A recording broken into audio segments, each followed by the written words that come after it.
وهدو سيدون توجد تاجرو يحيى وإنو عاوية مسكينكو إنو عاوية صابت واحد مسكيمينتو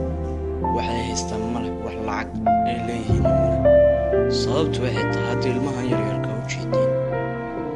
wax lacag ay haystaan malahan wax dhar ay haystaan malahan wax inta ay ku cunaan ma haystaan ninkan wuxuu ugu maadaas maqaayad inuu wax ka cuno laakiin maqaayad wax ka cunin